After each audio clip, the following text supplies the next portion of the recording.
अगर क्रिमिनल को दौड़ाओगे तो कम से कम क्राइम कम करेगा। अगर आप नहीं दौड़ाएंगे तो वो आपको दौड़ाएगा। चुन लो दोनों में से क्या करना है। जब मैं आऊंगा आपके जिलों में, मैं प्रोग्राम बना रहा हूं और मैं उन्हीं थानों में जाऊंगा जहां पे क्राइम ज्यादा हो रहा है, तो क्रिमिनल को दौड़ाओ। बिहार के नए डीजीपी राजविंदर सिंह भट्टी ने आते के साथ ही अपना अंदाज दिखाते हुए काम करने का स्टाइल बता दिया है। जिस रूप के लिए वो जाने जाते हैं, उसी मोड में बुधवार को राज्य के तमाम पुलिस अधिकारियों के साथ नए डीजीपी ने बैठक की। जो पटना आ सकते थे वो राजधानी में फिजिकल मोड में थे, शेष वर्चुअल मोड में बैठक से जुड़े थे। बैठक में भट्टी ने साफ कहा कि अपराधियों को दौड़ाना होगा, उन्हें चैन से नहीं बैठने देना होगा। अगर वो चैन से रहेंगे तो पुलिस चैन से नहीं रहेगी। अगर पुलिस उन्हें नहीं दौड़ाएगी तो अपराधी पुलिस को दौड़ाएंगे। डीजीपी ने थानेदारों को ही नहीं बल्कि एसपी समेत तमाम पुलिस अधिकारियों को साफ संदेश दिया कि अब व्यक्तिगत रूप से वो हर अपराध की जानकारी रखेंगे, हर उस थाने में जाएंगे जहां क्राइम ज्यादा होगा, हर उस जिले में जाकर बैठक करेंगे जहां पुलिस का इकबाल कमजोर नजर आएगा। भट्टी ने अपने तेवर के अनुसार साफ कर दिया कि आने वाले समय में जो पुलिस अधिकारी अपराधियों को लेकर लापरवाही बरतेंगे या अनुसंधान में लापरवाही करेंगे वो उनकी नजर में रहेंगे। डीजीपी भट्टी ने पुलिस को वर्किंग स्ट्रेटजी दी जिसके तहत क्राइम को होने से पहले रोकना प्राथमिकता है। उन्होंने कहा कि अपराधियों के एक्टिव गैंग को मार्क कीजिए, अपराधियों की प्रोफाइल रखकर उनके मूवमेंट का पता रखिए। पहला लक्ष्य यही होना चाहिए कि अपराध को योजना के स्तर पर ही रोक देना है। नए डीजीपी ने केस की लड़ाई के बिहार के ट्रेंड के मद्देनजर कहा कि पुलिस को प्राथमिकी दर्ज करते समय यह ध्यान रखना होगा कि सही आरोपी का नाम ही प्राथमिकी में आए। जबरन किसी से बदला लेने के लिए प्राथमिकी में नाम डालने की कोशिश हर स्तर पर रोकनी होगी। इससे केस उलझता है और सही केस पर काम ही नहीं हो पाता है। उन्होंने कहा कि मैंने जिम्मेदारी संभालते ही जिलों में घूमने का प्लान बनाया है, जल्द ही निकलूंगा। उस समय पुलिस अधिकारियों, पुलिसकर्मियों और थानों के साथ पुलिस लाइन की भी समस्याएं देखूंगा, समाधान के रास्ते निकालूंगा। लेकिन प्राथमिकता अपराध नियंत्रण है और उसके लिए आज जो बातें कह रहा हूं तब भी वही कहूंगा।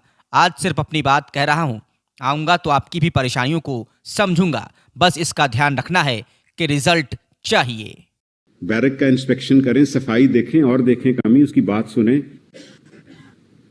बाकी जो और हमारी रिक्वायरमेंट्स होती हैं फोर्स के लिए, क्या वो मिल रही हैं, उसको नहीं मिल रही, नोट किया, वहीं से फोन उठाया। हमारे जमाने में तो फोन उतने होते भी नहीं थे। फोन उठाया, एआईजी कंसर्न को कहा कि भाई ये सामान हमको चाहिए, मिला नहीं, 3 दिन हो गए, चिट्ठी लिखा, क्या हुआ। You must attend to the police line, सारा वहीं से होना है। और सार्जेंट मेजर जो हैं, sergeant major should every day inspect the barracks and everything. खाना ठीक मिल रहा है, कोई बात तो नहीं है। और जो बाकी चीजें हैं, जो डेली स्टेटमेंट बनती है फोर्स की, उसको ध्यान से समझिए। फोर्स का यूटिलाइजेशन प्रॉपर हो रहा है कि नहीं, कहीं कोई प्रतिनियुक्ति हुई, वो समय से बदलने की जरूरत है। Keep taking those decisions, you have the freedom to do that. क्या आप उतना ध्यान से कर रहे हैं इस बात को? इसको आप सोचें।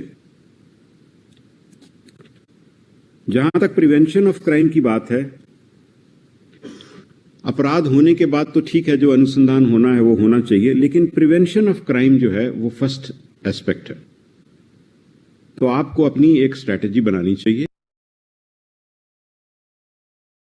कि how to prevent crime.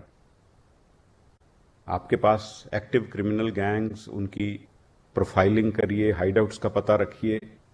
And the simple formula is, अगर क्रिमिनल को दौड़ाओगे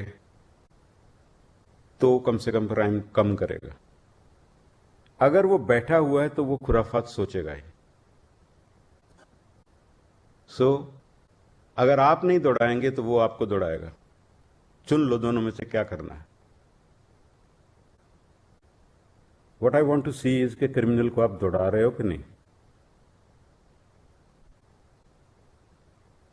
जब मैं आऊंगा आपके जिलों में, मैं प्रोग्राम बना रहा हूं और मैं उन्हीं थानों में जाऊंगा जहां पे क्राइम ज्यादा हो रहा है। पुलिस सभा भी करेंगे, पुलिस लाइन भी जाएंगे, थानाध्यक्षों से भी बात करेंगे, आपकी कठिनाइयां भी समझेंगे। आज का सेशन केवल मुझे अपनी बात रखने के लिए आपके सामने कि मैं इन चीजों पे आपसे उस समय भी यही सवाल पूछूंगा, कोई नए सवाल नहीं पूछे जाएंगे। तो क्रिमिनल को दौड़ाओ तो क्राइम कम होगा। अब मैं ये मानने को तैयार नहीं हूं कि आप क्रिमिनल को दौड़ा नहीं सकते।